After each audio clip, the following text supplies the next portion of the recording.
اگر میں تھوڑا سا ایک بڑا کرسنلی آپ کو ایک بڑی کوئکلی اگر آپ کو موو کرتے ہوئے بتاؤں کہ دنیا کے اندر اسلاموفوبیا کی کیا اسٹیٹ ہے،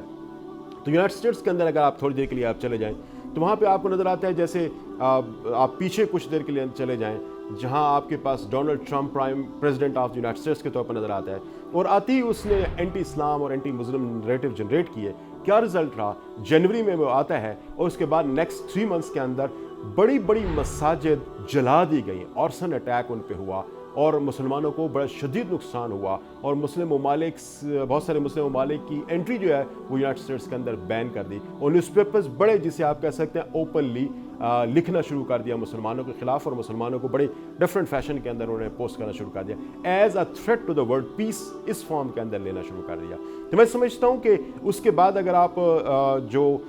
مسلمانوں پہ ریشل اٹیکس تھے ان کی اگر آپ اسٹڈی کریں ڈونلڈ ٹرمپ کے ٹائم کے اندر، تو آپ کو پتہ چلے گا کہ کس طریقے سے ایلیٹ ڈسکورس آپ کے اوور آل ایکشنز کو ڈرائیو کر رہا ہوتا ہے. پھر یونائٹڈ اسٹیٹس کے اندر بہت ساری ایسی اسٹڈیز اویلیبل ہیں جو آپ کو یہ بتا سکتی ہیں کہ یونائٹڈ اسٹیٹس کے اندر بہت سارے ہیٹ گروپس آپریٹ ہو رہے ہیں، اور ان ہیٹ گروپس کی بڑی باقاعدہ فنڈنگ ہو رہی ہے. ان کو فنڈنگ ہوتی ہے، وہ مختلف آرگنائزیشنز مختلف قسم کے پیپرز پبلش کرتے ہیں، میڈیا کے ڈسکورسز کو ڈرائیو کرتے ہیں اور ریلیز اس قسم کی نکالتے ہیں، اور اس سے کیا ہوتا ہے کہ اینٹی مسلم اور اینٹی اسلام سینٹیمنٹس وہاں پہ جنریٹ ہونا شروع ہو جاتا ہے. آپ کے لیے یہ بھی بڑی حیرت انگیز بات ہوگی کہ یونائٹڈ اسٹیٹس کے اندر اگر آپ دیکھیں تو 2012 اور 2013 میں ہمارے ہاں ایک بہت امپورٹنٹ ایشو رہا تھا، انوسینس آف مسلمز نام کا ایک ٹریلر جو کہ 14 منٹس ٹریلر تھا، یوٹیوب پہ اپلوڈ کیا گیا تھا، جس میں پروفٹ صلی اللہ علیہ وآلہ وسلم کو انفارچونیٹلی بڑا بلاسفیمس تھا، بڑے ڈفرینٹ سٹائل کے اندر پیش کیا گیا تھا، جو تمام مسلمانوں کے لیے ایک طرح سے بہت افسوسناک تھا وہ سارا کچھ. اور اس پہ آپ دیکھیں کہ پوری مسلم دنیا نے ریئیکشن شو کیا، اور پاکستان کے اندر 2 سال سے زیادہ ٹائم کے لیے یوٹیوب بند رہا. تو اس بندے جس نے وہ ٹریلر پروڈیوس کی تھی، ہز نیم واز نکولا بیسلے نیکولا، اور نکولا بیسلے نیکولا خود ریکارڈ پہ یہ اسٹیٹمنٹ ہے، وہ اس چیز کو کہہ رہا ہے کہ مجھے اس ٹریلر کو بنانے کے لیے $500 ملین پے کیے گئے ہیں. And he was very clearly seeing this thing کہ جوئش لابی اور جوئش لیڈرز تھے، انہوں نے مجھے یہ پیسے دیے تھے، اور اس قسم کی جو ہے نا وہ ویڈیو میں نے کریٹ کرنے کی کوشش کی ہے. تو کہنے کا مقصد یہ ہے کہ یہ ایک بڑا امپورٹنٹ فینومینن ہے جس کو میں اسٹڈی کرنے کی ضرورت ہے کہ اگر ویسٹ کے اندر اسلاموفوبیا رائز کر رہا ہے تو اس کی ایجنسیز کون سی ہیں، وہ ایجنٹس کون سے ہیں جو کہ اس قسم کی رائز کو پروموٹ کر رہے ہیں، اور ان ایجنٹس کو پیچھے کون فنڈ کر رہا ہے. تو میں سمجھتا ہوں کہ یہ ساری چیزیں ہمارے لیے بڑی امپورٹنٹ ہے یونائٹڈ اسٹیٹس کے اندر دیکھنے کی. تھوڑا سا اگر آپ آگے آئیں تو آپ کو کینیڈا کے اندر یہی صورتحال پیش ہوتی ہوئی نظر آتی ہے. وہاں پہ مساجد میں جس طریقے سے اٹیکس ہو رہے ہیں، جس طریقے سے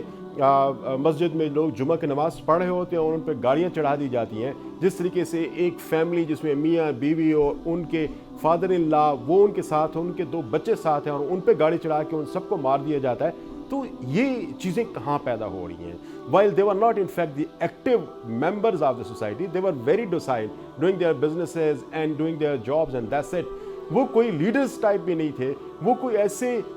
جسے آپ کہہ سکتے ہیں کہ ریڈیکلائز لوگ بھی نہیں تھے جن کے بارے میں کہا جائے کہ ان کو خاص طور پر ٹارگٹ کر کے یہ کیا گیا ہے. تو میں یہ سمجھتا ہوں کہ یہ بڑی امپورٹنٹ ساری باتیں ہیں جو ہمارے لیے سمجھنا کہ اس وقت اگر آپ جائیں تو آپ کے پاس یہ نظر ہی آئے گا کہ آپ کا جو کینیڈا کا پرائم منسٹر ہے اس کی لیڈ کیا ہے، وہ 36% کے ساتھ ایک طرح سے کنٹری کے اندر پریزیڈنٹ ہے. لیکن اس کے علاوہ جو باقی ہیں ان کے اندر آپ کو سارے رائٹ ونگ کے لوگ نظر آتے ہیں جو کہ بڑے ریڈیکلائزڈ ہیں، and they always take Muslims as threat in their society and they consider that once the Muslims are there so there is a probability and one day they will control the entire Canada. تو اس قسم کی approaches جو دنیا کے اندر ابھر رہی ہیں میرے خیال کے مطابق وہ ساری کی ساری بڑی امپورٹنٹ ہیں، ان کو اسٹڈی کرنے کی ضرورت ہے. Let me take you to Europe. بڑے کوئکلی میں موو کر رہا ہوں. یورپ کے اگر طرف جائیں تو یو کے اندر جو کچھ سلسلہ ہے وہ بھی آپ کے سامنے ہے. ہر کچھ عرصے کے بعد اس قسم کا اسلاموفوبک ایونٹ نظر آتا ہے. کوئی ایک شخص نظر آتا ہے، وہ کھڑا ہو جاتا ہے، کوئی پسٹل ہاتھ میں لے لیتا ہے، کوئی ڈیگر ہاتھ میں لے لیتا ہے، 4 جاتے ہوئے بندوں کو زخمی کر دیتے ہیں، اور پھر اس کے بعد پورا میڈیا مسلمانوں کے حوالے سے وینم جو ہے وہ وومٹ کرنا شروع کر دیتا ہے.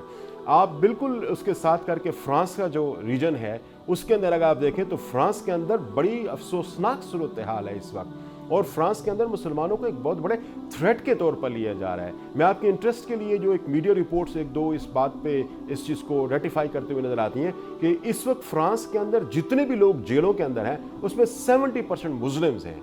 اور وہ سارے کے سارے اگینسٹ دا پیٹی کرائمز وہ جیلوں کے پیچھے پڑے ہوئے ہیں. اور آپ چارلی ایبڈو کے اندر آپ سارے جانتے ہیں کہ کس طریقے سے پروفٹ صلی اللہ علیہ وسلم کے بار بار جو ہے نا وہ خاکے جو کہ پہلے ایک طرح سے ڈینش پریس میں پبلش ہوئے اور پھر اس کے بعد یہ ریپروڈیوس کر رہے ہیں ان کو. تو میں سمجھتا ہوں کہ یہ ساری چیزیں ایسی ہیں جو کہ یہاں پہ اسٹڈی کرنے کی ضرورت ہے کہ آخر لوگ کیوں اتنے اینٹی اسلام ہیں, کیا ریزنز ہیں ان کی, ہم ان کو کیسے ایڈریس کر سکتے ہیں. ساتھ ہی جرمنی میں اگر چلے جائیں تو وہاں پر ایک بہت بڑی کمپین چل رہی ہے جس کو پیگیڈا کہتے ہیں. پیگیڈا ایکچولی جو ہے نا وہ ایبریویشن اس کی جو بنتی ہے patriotic Europeans against the Islamization of Europe. تو ایک طرح سے وہاں ایک کمپین جو کہ سوشل میڈیا کمپین تھی 2014 میں شروع ہوئی اور آج اتنی بڑی کمپین کی صورت نظر آئی ہے کہ ہر وقت کوئی نہ کوئی ان کے سیمینارز ہو رہے ہوتے ہیں, کوئی پروسیشنز نکل رہے ہوتے ہیں, کوئی اس قسم کی جو ہے نا پبلیکیشنز ان کی طرف سے آ رہی ہوتی ہیں. تو وہاں پہ بھی مسلمانوں کے لیے صورتحال بڑی مشکل ہوتی جا رہی ہے. اس لیے لاسٹ ٹائم جب اینجلا مارکل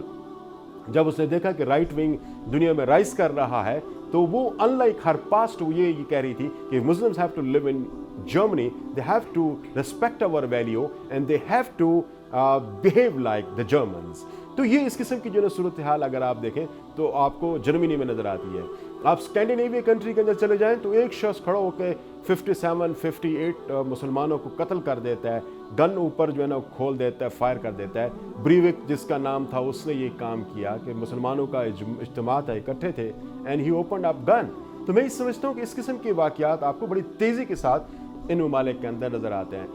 UK جو کہ آپ کے پاس ایک سینٹر آف یورپ ہے, پنش مسلم ڈے یہ منایا جاتا ہے کہ مسلمان کسی بھی مسلمان کو دیکھو گے تو آج کے دن میں ان سب کو جو ہے نا مارنا ایک نارمل سی ایکٹیویٹی ہوگی. تو میں سمجھتا ہوں کہ یہ ساری ایکٹیویٹیز ہم سب کے لیے بڑی امپورٹنٹ ہے سمجھنا اور دیکھنا. آسٹریلیا کی طرف چلے جائیں تو پیو رپورٹ کے مطابق اسلاموفوبیا میں سب سے ورسٹ کنٹری آپ کے پاس آسٹریلیا ہے. یعنی ایک طرح سے آپ کہہ سکتے ہیں کہ وہاں پہ جو میڈیا جس طریقے سے پیش کر رہا ہے مسلمانوں کو اور ان کی انکریز ان پاپولیشن کو, they are considering that we are next to be declared as